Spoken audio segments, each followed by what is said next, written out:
Hi guys, welcome to Extra Talk. Today we have two special guests. We have Passa and we have Jadirenko. Hi guys. Hi.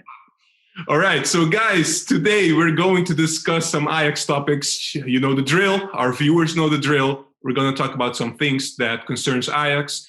Before we start, new guests, new joiners, we always ask the same question. How did you guys become Ajax fan? So both of you, for our viewers, are Dutch-based. So not international, but you guys live in Holland, if I'm not mistaken, correct? Yes. Correct. Good. So let's start with Passa. How did you become an Ajax fan? Basically because of my dad. My dad was a massive Ajax fan back in the days. Basically I grew up around Ajax, watching Ajax. He always bought the newest kits. Basically everything around our relationship revolved football. He really loved football. He really taught me the love of football, and that came with Ajax. And I'm really happy to be here. And that's how I became Ajax fan. So I looked at your Twitter account, right, Passa, and I see Ajax comes first, and then you have Arsenal second. So why Arsenal as well? Arsenal became when I was a bit younger. Like around the age of 12, I started going to London a lot because I have family living in London. So when I was in London, my cousins used to take me to Arsenal, to the preseason, to the preseason games and to the Emirates. And I really fell in love with Arsenal as well. Me myself, I don't live close to Amsterdam, so going to Ajax sometimes is even a bit hard for me. But I try to go as much as possible to the stadium and to the games. And when I'm in the UK, also the same goes for Arsenal. All right. So my last question to you is the hot potato question. If Ajax plays Arsenal in the Champions League, who are you rooting for? Definitely Ajax. Okay, Definitely good. That's Ajax. what we want to hear. Okay. All right. Or else the viewers will stop watching. I'm telling you already. Yeah, I know. Good. Jadirenko, your turn. Ajax, tell us. It's simple. I'm from Amsterdam. So if you grow up in the streets of Amsterdam playing football on the streets, there's no bigger goal than Ajax. So it's the only local club.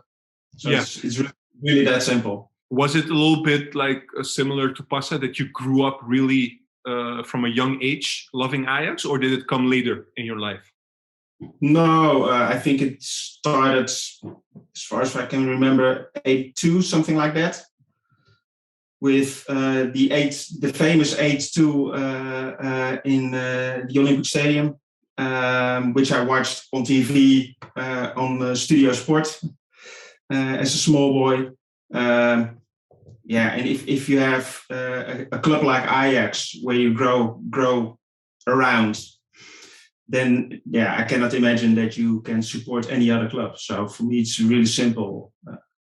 I must say, Jadirenko, you're one of our guests that has gone through several decades of Ajax. So that's good to have you on our channel as well. So maybe you can give us a little bit more. Also, maybe that's why also you're very critical on Twitter. You know, I have the tendency you always reflect back to the golden age. You know.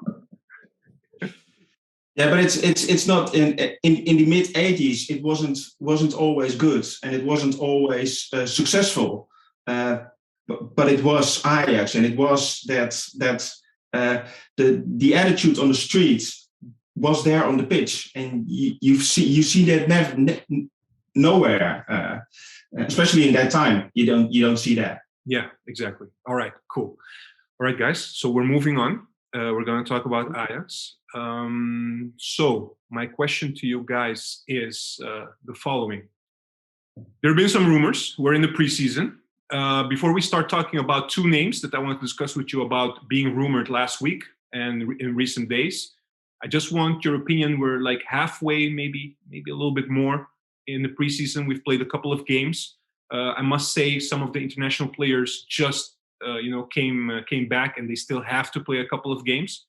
But what we've seen so far are the youngsters. You know, it gives us a nice time and opportunity to look at the youngsters at Ajax. In general, what's your take on the first couple of games in the preseason? Things that maybe you guys want to share, or I don't know. Just let us know. and just not too long because we have to talk about the other stuff as well. So, Passa, what's your take on the preseason so far? Yeah, obviously, the first few games, as you said, were a bit easy. We were playing against Quick 20, Paderborn, and Anderlecht. Those are quite easy games. And then we played a 2-2 draw against Bayern Munich, obviously, where I thought the first half was was better than the second half. I thought we were struggling in the second half with keeping possession. And as you just stated, the young players that's coming through in preseason, that's for me always a thing that I watch out for. See new names, see new guys that can actually do a job in the first team, just as we've seen with Rens last year. That's the year before, and Mazraoui the year before that.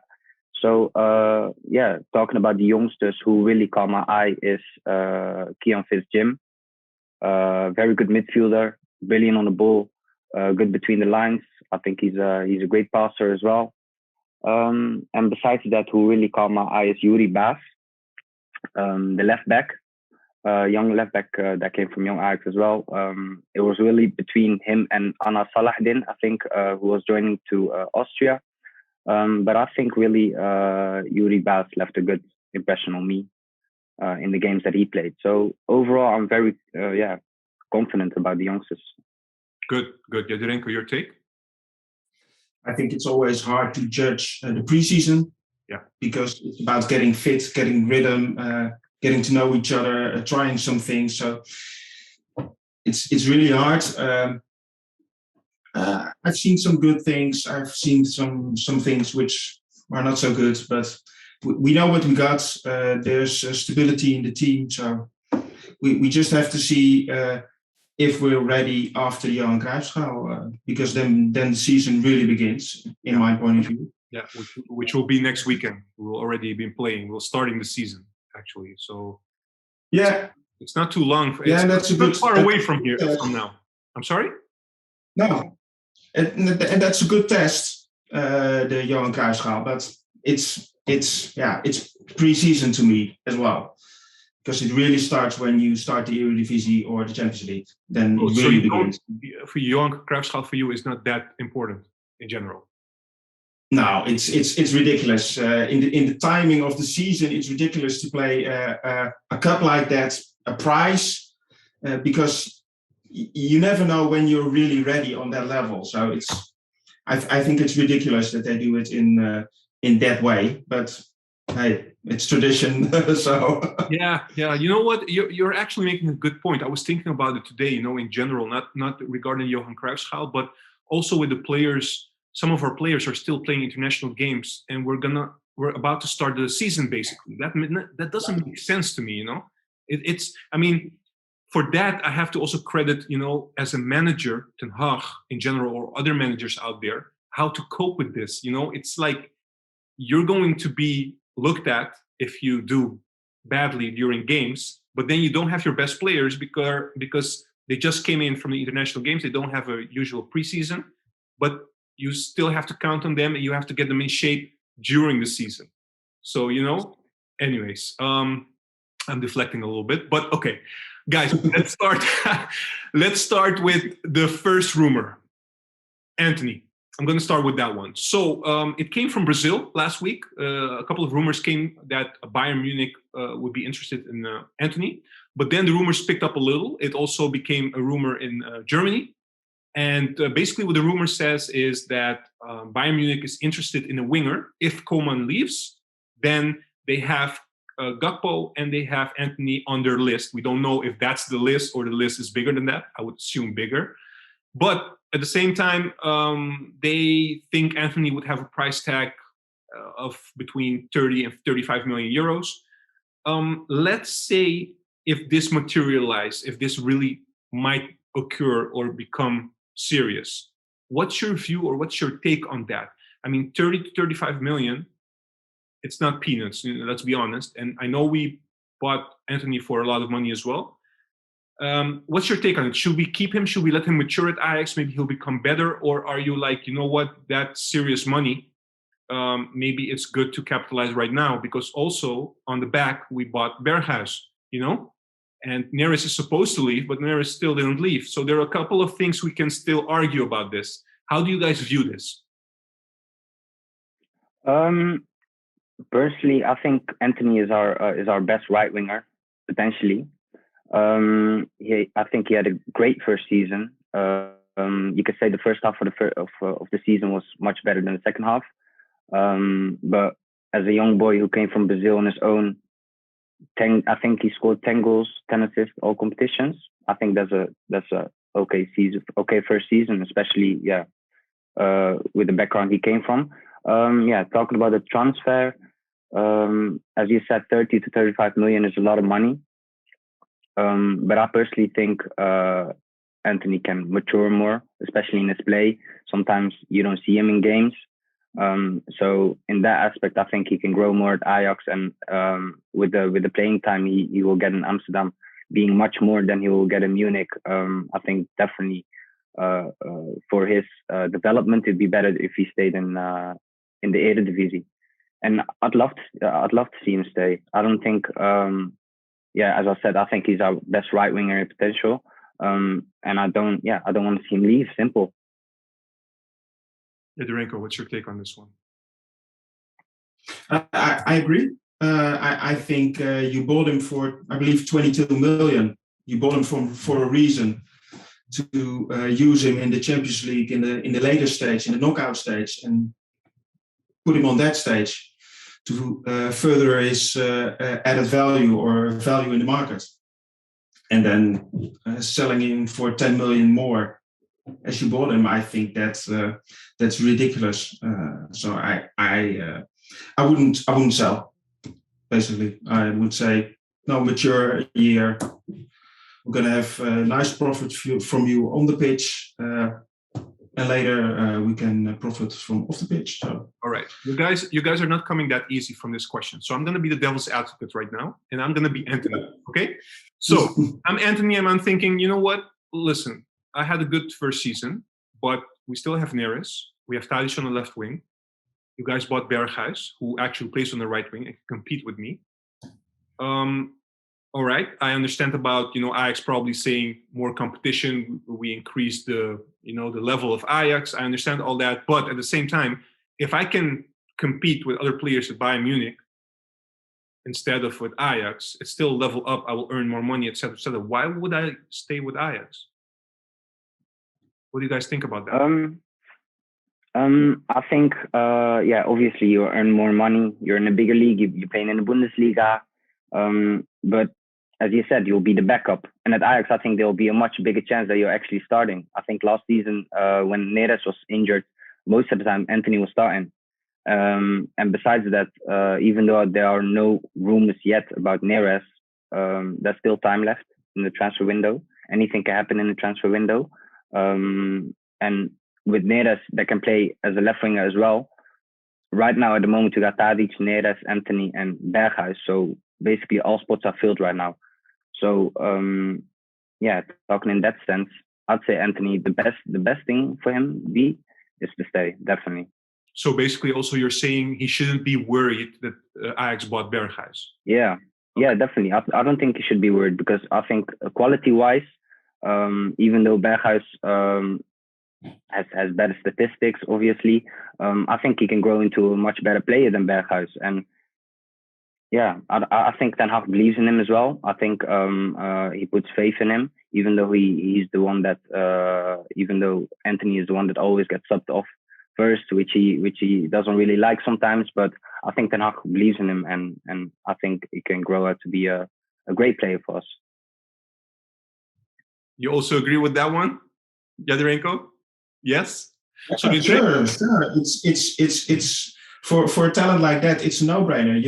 You're not getting less interest if you develop a year further with Ajax, even if you don't progress to the knockout phase of the Champions League. Even when that doesn't happen, you easily progress in your play and your attractiveness for the bigger clubs. And Bayern Munich is a top club.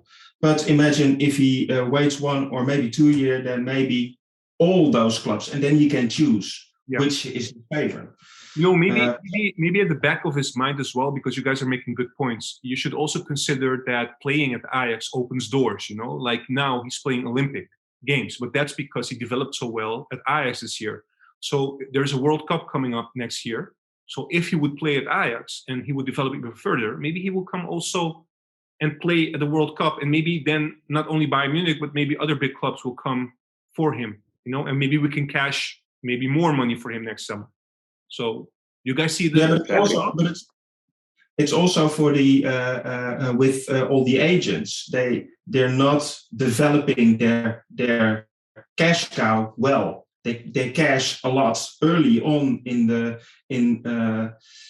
contract, and either they develop and they keep cashing, or it develops below and then they dump the player. Yeah, no, so you're right, because the agents are short-minded, short-minded, but also because the football career is short. You have to be honest about that as well. Yeah, but you cannot expect a talent of that age to go to a different country, different culture, all on his own, and even keeping his level or adjusting to the language, adjusting to the gameplay. It's a lot to take for a young guy. We've all been young. Yeah, we know how it is. So it's a lot to take, and you shouldn't underestimate that. And I think talents can get better guidance from their agents. I think it's a responsibility for them, but they don't really do it. Okay, so should it be a responsibility only of the agents or also from the club where they're playing? Because I know Ajax in the past, because you should know this.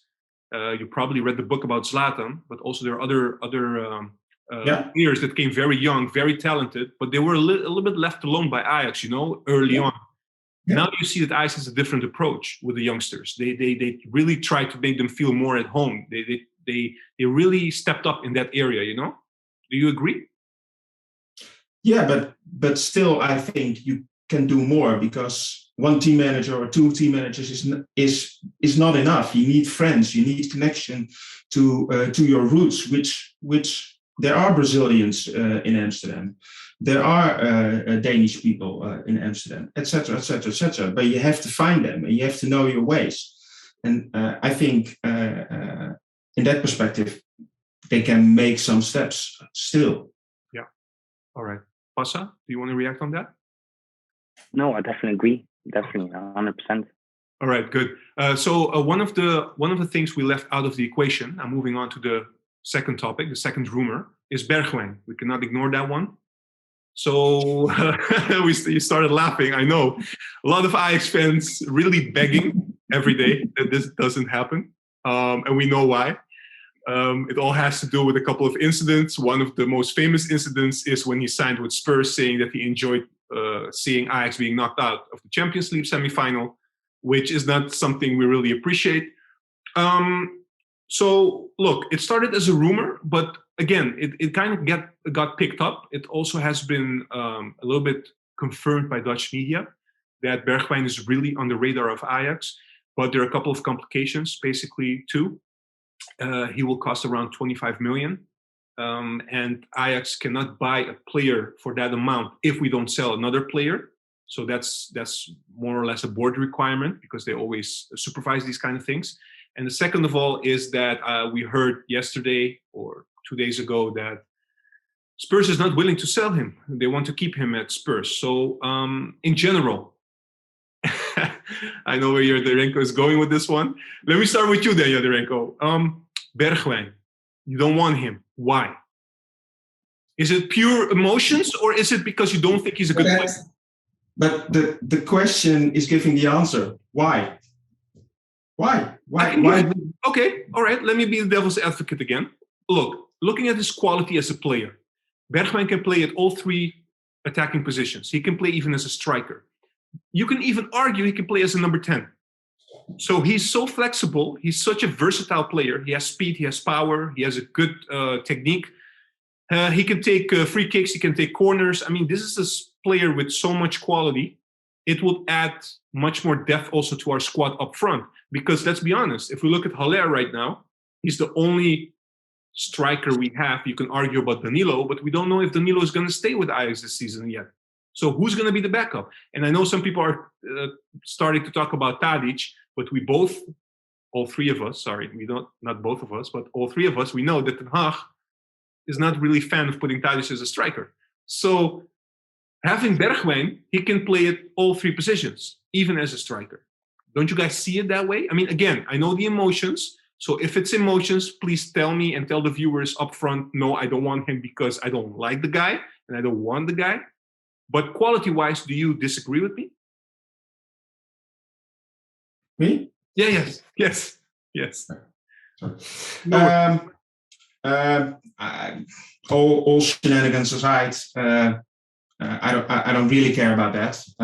Quality-wise, he's not going to make Ajax better. He's not going to progress Ajax in the knockout phase of the Champions League, and that's where you want to go. Ajax wants to be in the top of Europe. Yeah.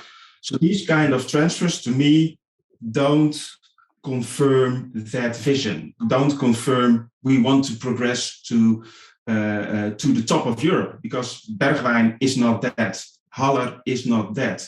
Promes is not that. It's all with Antony. You can say, okay, this is what we do. This is what we try. We try to educate through the academy and to buy young talents that bloom at Ajax. Yeah. All right. And they can have a good result or a bad result, whatever. But that's logical. That's in the strategy. But buying Berghuis isn't going to make you better on that level. No way. Interesting. I will come to you. In my opinion. No, of course. That's why we're talking about it. I will come back to you on this one. I just want Passa's opinion about Bergwijn as well. Yeah. To be honest, this rumor shocked me, as every Ajax fan, I think. I understand Ajax needs a backup for Tadic for the left wing position. Wait, for you it's double, because you're also an Arsenal fan. So this really stings. Yeah, it is. But as I said, we need a backup for the Tadic position. Last year we had Idrissi. We used to have Promes, obviously, who could play there. But I think first the Sulemana rooms obviously started. But if you really compare Bergwijn and Sulemana is foremost 4 years younger. He's from a Danish league. He earns a bit less. I think, and besides that, I think he'd be more willing to accept a role that's where he'd be most of the time be on the bench or be the backup for Tadic. And if you get Bergwijn, I don't see anyone being on the bench, like being put on the bench by Ten Hag for Bergwijn. Just as Jadrenko just said. Yeah, but Passa, I don't know if that's true, because we're still basically wondering why Kamaldeen went to Rennes and was so, not really sure about signing for Ajax. I mean, everything was basically done, He only had to sign, do the medical check. But he didn't. Yeah, we don't know if it's a money thing or it's a playing time thing. We heard a couple of things about this. Because people say also that, he will be a backup of Tadic, and he doesn't want that. He wants to play a lot of games. So exactly. I don't know if that's a good or if that's a valid argument, we can use. Yeah, you could say it's either a money thing or a playtime thing. Personally, you never know actually, but I think it'd be a playing time thing, because obviously if you have Antony and Neres who's still in the group, if you have that for the right side and you even bought Berghuis and you still have Haller and the possibility of putting Tadic in the striker, then was really the, you know what I'm saying? That was really the point of getting it. So in that sense, I don't really understand the Bergwijn rumors. He's expensive, 25 million as you just mentioned. I heard even 30 million, but Spurs is not willing to accept. And I'm happy. I don't want him at Amsterdam, to be honest. I don't want him. Even after the comments, but besides all the comments, I don't think, even just as Jadrenko said, that he will make us significantly better. So in terms of quality, you guys don't rate him as much, and especially if you consider the price tag, it's nuts. Basically, what you guys are saying, right? It is. Both of you, right? Jadrenko? Yeah. All right. So let me just go a little bit further, and that's the last thing we're going to discuss about the Bergwijn transfer. So I'm stretching it a little bit because Fedorenko touched upon it. If we're looking at also the Haller signing, I know we're going back a little, but also he wasn't cheap. He also mentioned Promes. Interesting. These are interesting names because we bought these players, and for Ajax standards, these are not cheap players to buy. But Fedorenko is making the point that these players, paying so much for these players, is not going to make us better and going to push us through very far in the Champions League. My question to you is, isn't Ajax trying to buy these established players? They started with Tadic and with Blind, as we all know.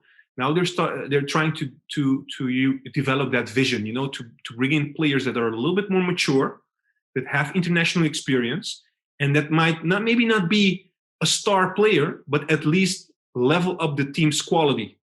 Because that always has been a problem with us. I mean, don't forget 10 years ago where we were only promoting youth players and selling our best players. And you saw how, how we were playing in Europe, we're basically not doing anything. We had the best intentions, but we didn't have the depth. And of course, we didn't have the financial power.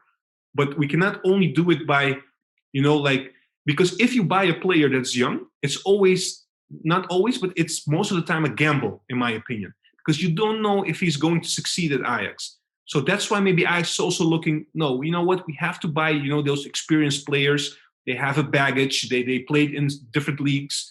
They play for the national team. They know how it works. And that maybe is making Ajax also stronger. And you can argue about Europe if that will bring us further, but at least how I'm seeing it right now, and please, if you guys disagree, please let me know. But we're establishing ourselves as they say in Dutch here or in Netherlands, the Bayern Munich of Holland. We're securing the first spot. We want to secure the first spot. We want to play Champions League every year.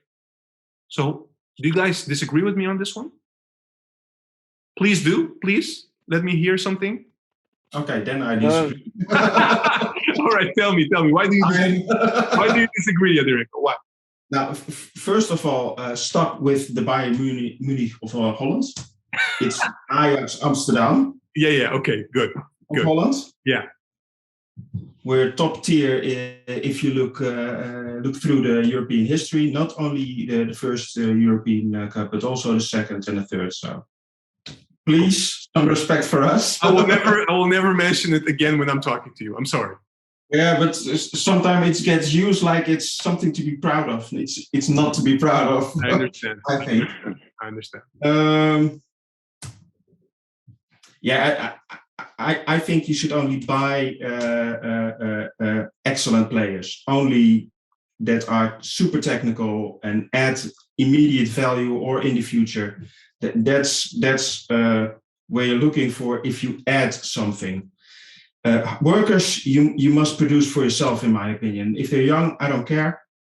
Workers, there shouldn't be a problem developing workers. If you have to buy a worker, then you're doing something wrong, in my opinion. But hold on. Hold on. I'm going to stop you right there because you're saying we shouldn't buy workers, and I agree with you in a certain extent. To a certain extent, I agree with you because paying a lot of money for a worker, that's something that I also have trouble with. At the same time, tell me, those South Americans that we're getting in. This has been argued a lot. They bring a different mentality to the team. Our academy players, youth players, don't get educated that way. It's not in the nature of these young players to be like that, to think like that. So do you still think it's just, calling them workers is a little bit more, in my opinion, being a little bit like, these players we can get everywhere, but it's not like that. And we can develop them at Ajax, but it's not like that either. But I think it's really simple for me to qualify this. Look at Alvarez. No. Look at Martinez. Yes. Okay. All right. It's basically that simple. If you have. You mean Alvarez, by the way? You mean Alvarez? Alvarez? Alvarez? Oh, yeah, you said Alves. Oh, sorry, Alvarez. Okay, sorry. Alvarez. Okay. Sorry. No worries. If it was Alves, then okay, always. Good. Okay. All right. Yeah, so basically that. That's basically that. So you think Ajax should be a little bit more conscious about who they're buying in the team? You need quality that you don't have. That's what you need. And sometimes you buy a little bit of experience, but it has to be technical and it has to be able to play high tempo. Yes. And that's why you have to have technical players. Let me ask you one question. Sorry? Yeah. Let me ask you one question. Do you agree with the Haller signing? No. Okay. No. Way too much money. You could have had Milik for 10. Why not Milik? He played here. He knows the grass. He knows his way in Amsterdam. Do you rate Milik as high as Haller? No, but it's like Milik is not going to make you win the Champions League, but Haller is not as well. So if you need to raise the bar when you look for a striker, this is the reason why I would go for Lojek, the Czech player. That's where the goals come from. So that's where your money should be, in my opinion, and not on the level of Haller. I think they paid way too much for a player that doesn't always play. That's also a factor, especially in that age group. If you're 24, 25, 26, you have to be a base player. Yeah. Otherwise you're not interesting, in my opinion. Yeah. You have a very high, like the limit, the bar is very high with you. Yeah, but you have everything against you with the competitiveness of the market, and you have one gem, which is the Eredivisie, where you can develop youth players on a reasonable level. And with Ajax, they can even progress further when they play European. So that's ideal for a club, but it's really hard. So you have to raise the bar, in my opinion. I agree with you. The only thing I would ask you, the final thing I will ask you before I go to Passa, our final take, is that sometimes I think us as fans, we tend to underestimate how difficult it is to get really good players to the Eredivisie. Even if you're Ajax. I mean, we're a very big team and everybody knows us, but how many players, good players, would rather play in a bigger league than come to play at Ajax in the Eredivisie? What do you think about that? Yeah, sure. That's always a struggle, but that's why you're getting the big check as a TV. Come on, that's why you have to work so hard. And no, it's not easy, but you're at Ajax and the level is high, so suck it up and deliver. Good. All right, Passa, about this discussion. Something you want to add or something you want to share with us? Yeah, I agree with Renko about the first segment where he was talking about putting the bar very high. I think if you want to grow into a team that's being taken serious in Europe and that actually takes steps in Europe, you should put the bar high. So getting mediocre players for a lot of money isn't going to work. I'm not calling Haller or Promes or any of the mediocre players, but I think Ajax should aim for higher. So talking about the experienced players and that we gain more experienced players over the last year, I think if you gain the types of Klaassen and Blind and Tadic, it'd be great because these players know the Eredivisie. They know what they're working with. They got a certain age that they can develop the other young players as well. They can help them. But yeah, on the other side, if you look like if you get someone for that kind of money, that can also go wrong. You know, it's a very thin line, I think, if you spend a lot of money in the Eredivisie because it's not always a guarantee for success. And the foremost most important thing, I think, is quality, definitely. So if someone if someone has enough quality and, as Jeroen said, can play our game, so the very high press and is used, to the play of Ajax and can play the game, I think such a person would be a good signing or a good addition to our team. But spending a lot of money on mediocre players like we did in the past, I think those times are over.